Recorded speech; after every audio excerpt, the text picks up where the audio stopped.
families, and friends, and welcome to our performance. We have a few mandatory announcements before we begin. In an unlikely event of an emergency, please calmly move towards the exits. Exit the building and gather in the parking lot to wait for further directions. In the unlikely event of an evacuation, while in the classrooms, students will exit the classroom first. Please follow them as they know where to go.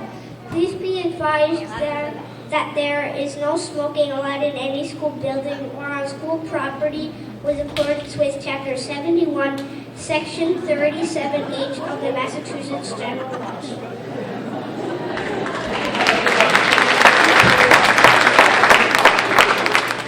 Thank you for coming to our Veterans Day program. In preparation for this program, we have learned about the role of military conflict in the history of the United States. The songs we will be performing today reflect both popular sentiments and personal feelings while representing both sacred and secular responses to war and stories of both victory and defeat.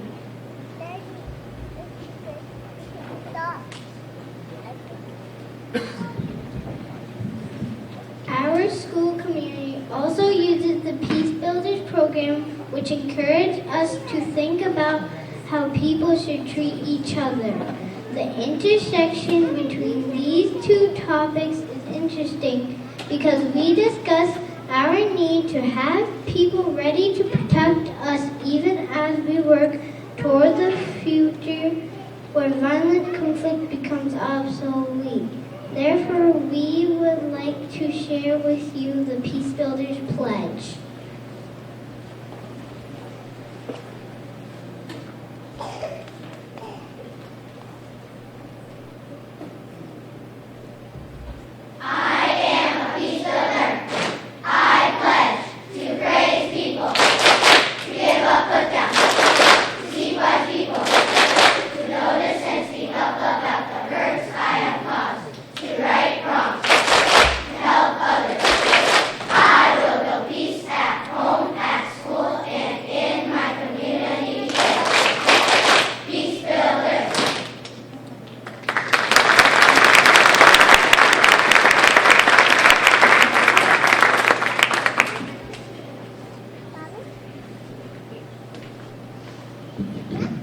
The observations, now known as Veterans Day, was first marked on November 11, 1919, exactly 1 year after World War I officially ended. At the time, it was called Armistice Day in reference to a peace agreement that Germany had signed with the Allies exactly 1 year earlier. While this first observation was dedicated to those who have died in the war, the day eventually became a time to honor all those who have protected our country throughout its history. We will now share with you the words of Woodrow Wilson Armistice Day Proclamation, followed by a very old song with a simple message in memory of those who have died. Give us peace.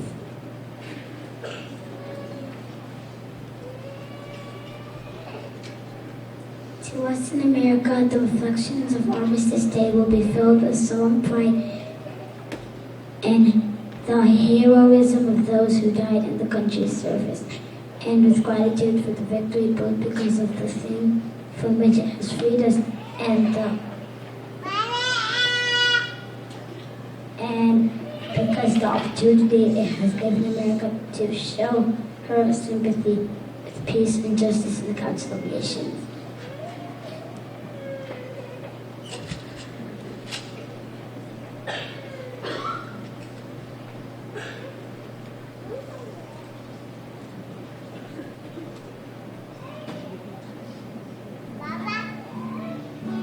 No!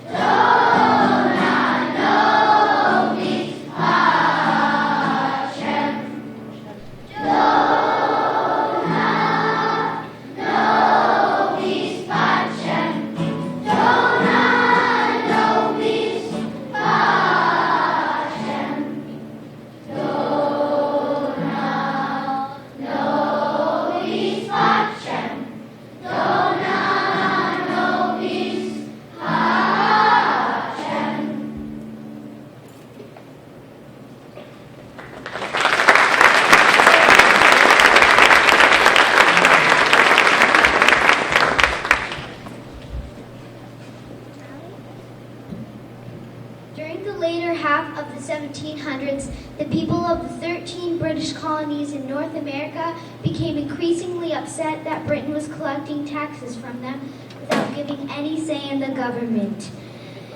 The colonists began to protest against the rule of King George III by forming their own government and by refusing to buy products that Britain collected taxes on.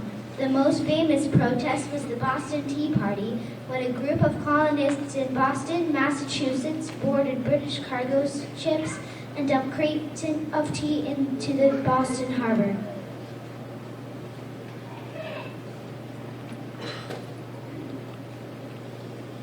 On July 2, 1776, the Second Continental Congress approved the Lee Resolution, which declared that the 13 colonies were no longer part of the British Empire. On July 4th, a Declaration of Independence containing many indictments against King George was quickly printed and distributed throughout the colonies. This publication added fuel to a conflict that began with clashes between Patriots and British troops over a year earlier, and the American Revolution officially began.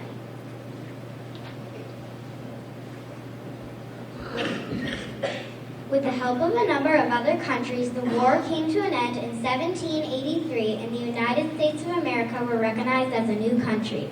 As the new country's leaders worked to shape their government, they began a daring experiment in which the power of each branch would be balanced by the others and limited by the Constitution and its amendments.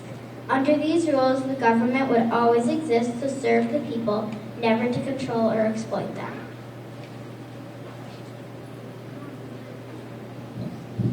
The song Chester was written by William Billings just the period of the Revolutionary War.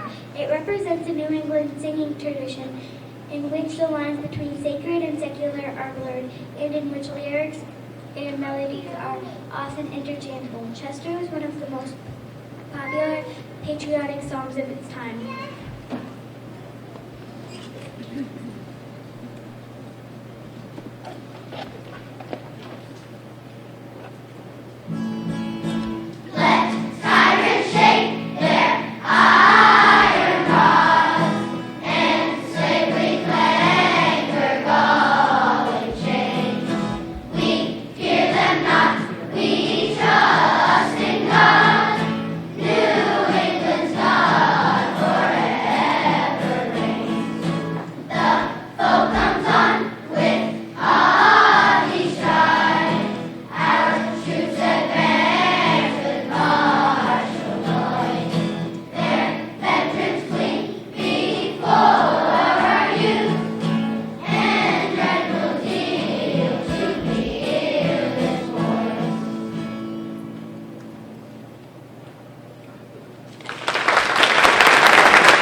In September 1814, during the War of 1812, Lord Francis Scott Key and prisoner exchange officer John Stuart Skinner boarded the British flagship to secure the release of local doctor, Dr. William Beans.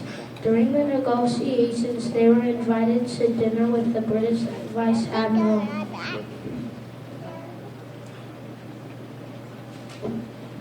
The pair brought letters from captured British soldiers who had been treated by the doctor and advocated for his release. However, since the dinner conversation had also included details of a planned attack on Baltimore, none of the three could be allowed to leave until after the battle.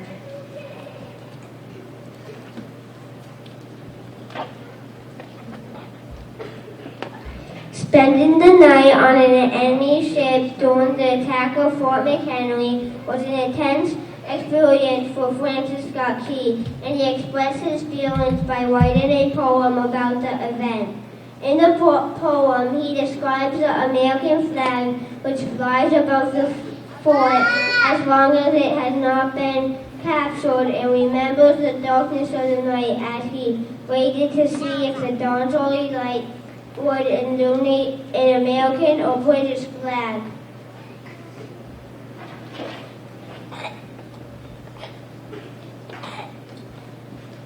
Many copies of the poem were printed and soon became very popular. People began singing the words to the tune of a well-known song to Anacone in Heaven, which was written about 35 years earlier for a musicians' club in England. Together, the words and music eventually became the national anthem of the United States of America. You are invited to stand for our national anthem.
In 1861, in response to the recent election of President Abraham Lincoln, 7 southern states decided that they no longer want to be part of the country. When this decision was rejected by the government, the Southern Confederate forces attacked Fort Sumter. When Lincoln called for all of the states to send troops to fight the Confederacy, 8 more states decided to join the South, and the American Civil War had begun.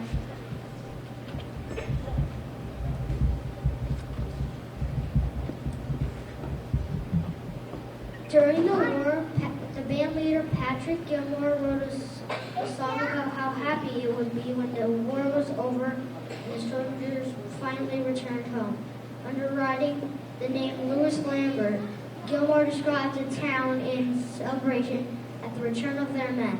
While the name Johnny is often taken as a genetic term for any soldier, Gilmore might also have been thinking of his future brother-in-law, Captain John O'Rourke, who was fighting for the Union Army.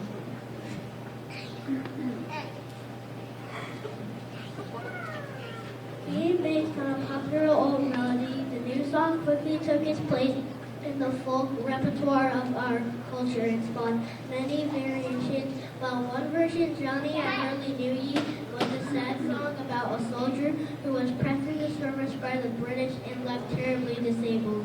Gilmore's When Johnny Comes Marching Home is a reflection of hope that all of our soldiers will be safe. This sentiment still rings true today as we await the return of our soldiers from faraway range.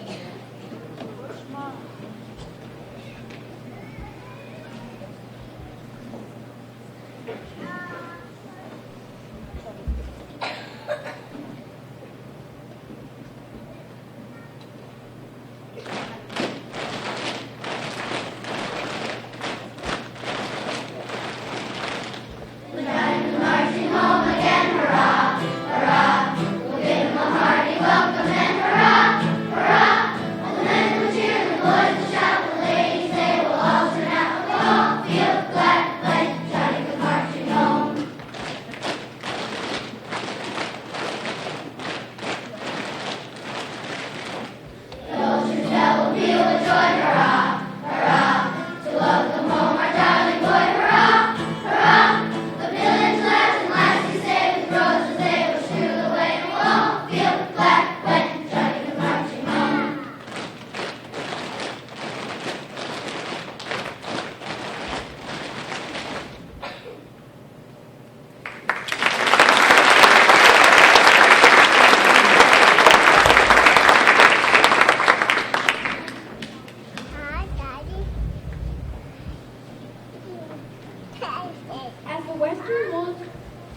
the 20th century, there was a great tension between many major powers.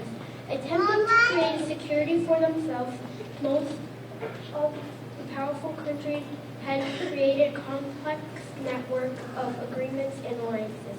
As a result of this situation, the beginning of the First World War in 1914 led to the involvement of most of the world, including the United States.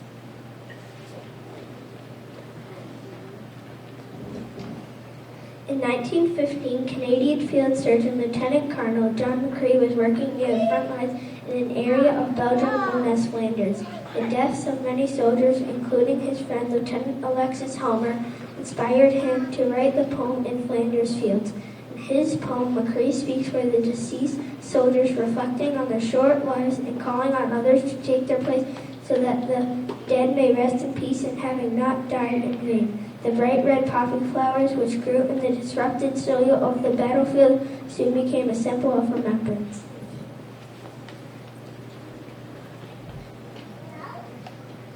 The poem has since become a fixture in many ceremonies, and many other poets have written their own responses to follow it. However, many have criticized it for appearing to state that the only proper way to honor the dead is by taking their place and continuing to fight the war. Those who believe that the best way to honor the fallen is by working to end all war sometimes choose a white poppy flower as their symbol of remembrance.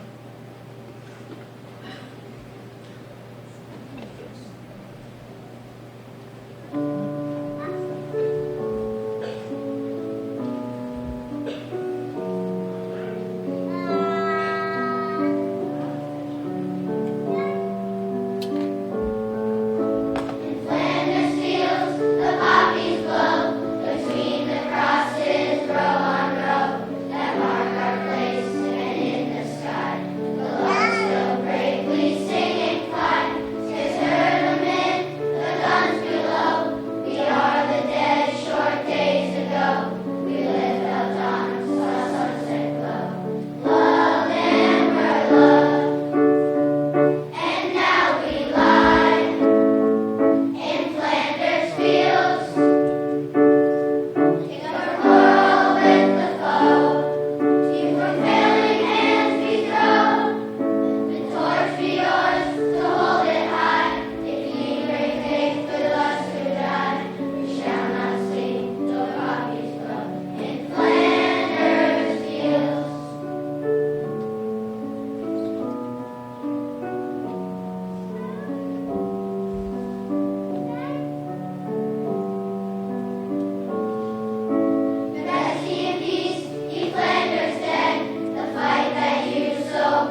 After the First World War, conditions remained unstable in Europe.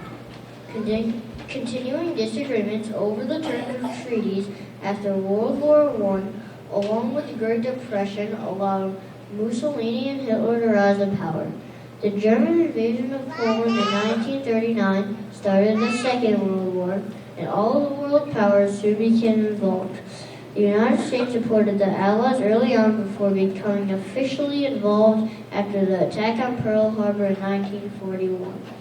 It was during this time that the United States government adopted the Pledge of Allegiance as part of the flag code.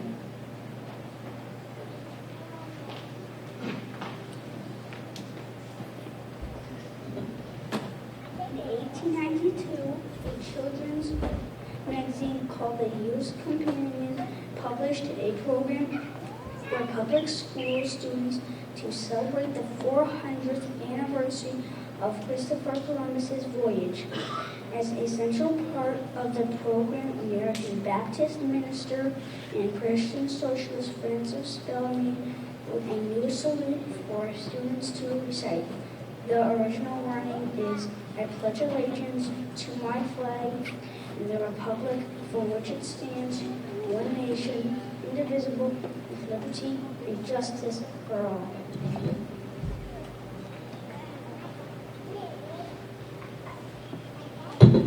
Over time, the pledge was changed to specify the United States of America, so that immigrants will not be pledging to their native flag.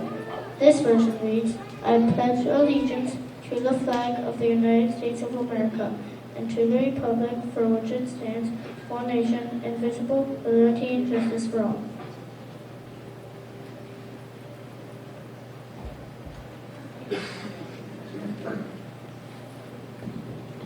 The pledge eventually became a part of the practices of many groups, such as Boy Scouts, Girl Scouts, and Freemasons. It was changed again after the Knights of Columbus advocated for the addition words of the words "under God." Although these words are the target of most modern controversy over the pledge, long-standing criticisms target the pledge for its tone of blind patriotism, and some groups even consider it idol worship.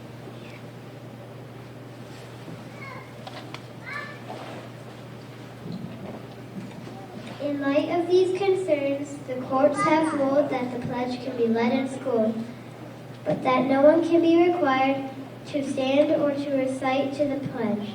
We now invite you to join us as we consider the meaning of these familiar words.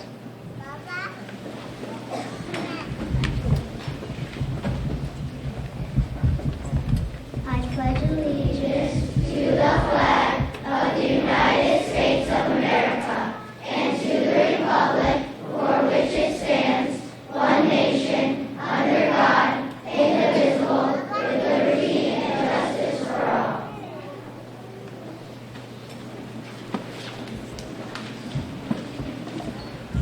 During the Second World War was followed by a period of unstable peace between the communist world led by the Soviet Union and the Western world led by the United States. During this Cold War period, the major powers never fought each other directly, but instead were involved with opposing sides of smaller conflicts such as Vietnam and Korea.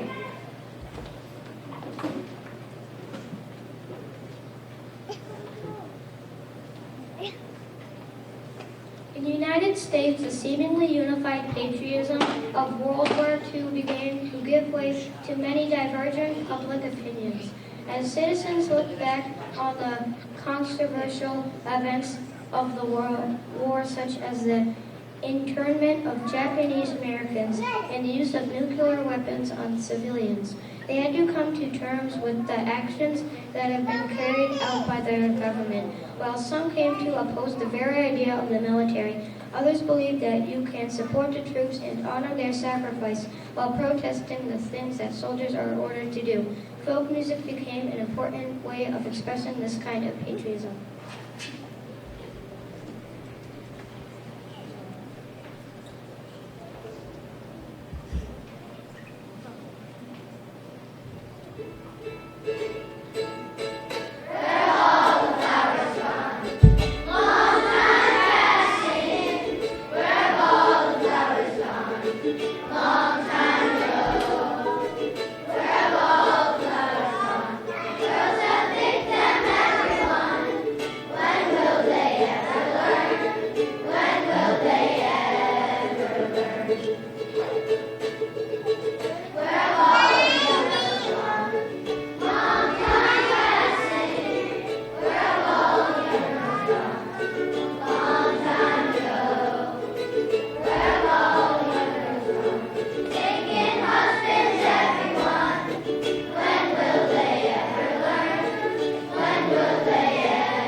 In August 1990, the military of Iraq took over the state of Kuwait.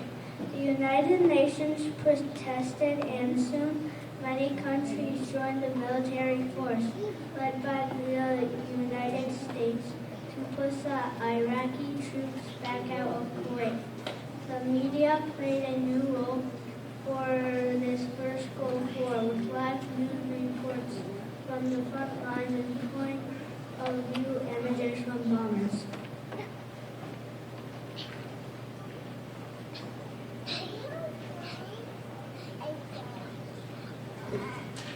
Lee Greenland's song 1983, God Bless the USA, became something of an anthem for this war and for the number of other events years since. The song expresses thanks for the beauty of the country, people who make it what it is, and the people who protect the United States of America.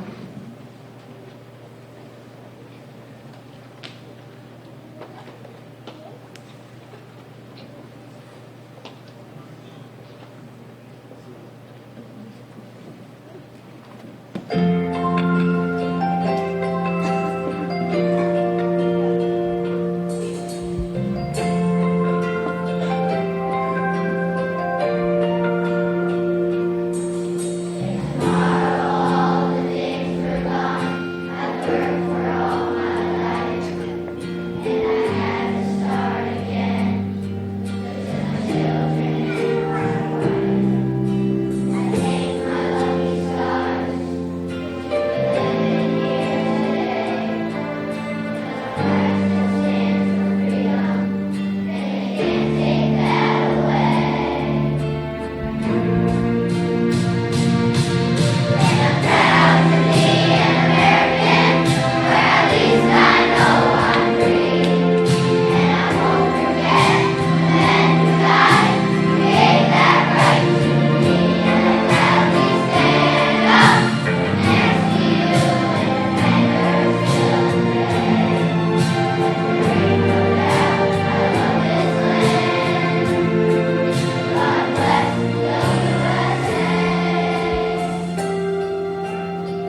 September 11, 2001, 4 American airplanes were taken over by terrorists and used to attack people in the United States. This event ushered in a new era of warfare involving broad militant networks not tied to formal governments or national borders. As the attacks occurred, hundreds of emergency workers were dispatched to the scene, and more than 400 of them did not survive that day.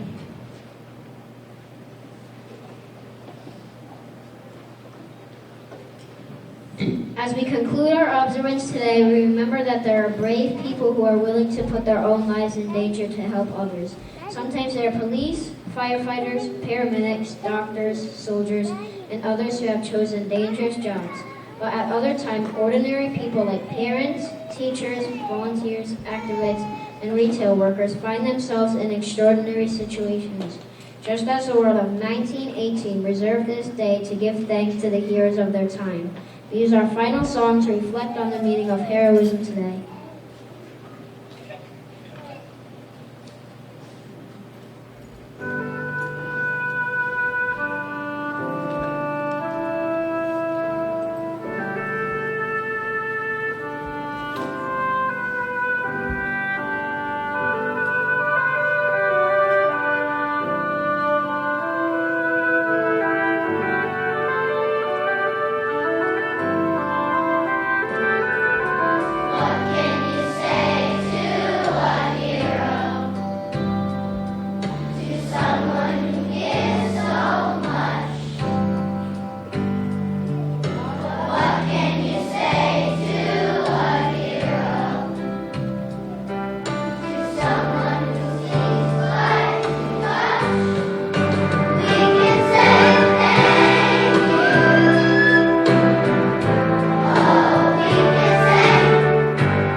attending our Veterans Day program.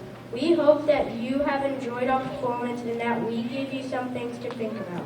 On your way out, please take some time to notice the stars lining the walls of our hallways. Each star was created to honor a member of our community who has served our country, showing us that real heroes are all around us. You are also invited to take one of the poppy flowers decorating our walls. These flowers remind us to honor the sacrifices of our leaders by working toward a more peaceful future.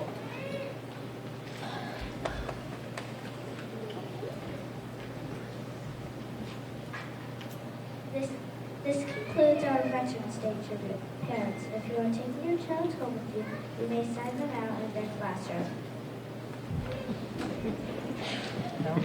Before we finish, I just want to make sure that I remember to thank the classroom teachers who have helped with the organizing, who have helped the kids practice their parts, learn their reading parts. So thank you very much. We get a round of applause.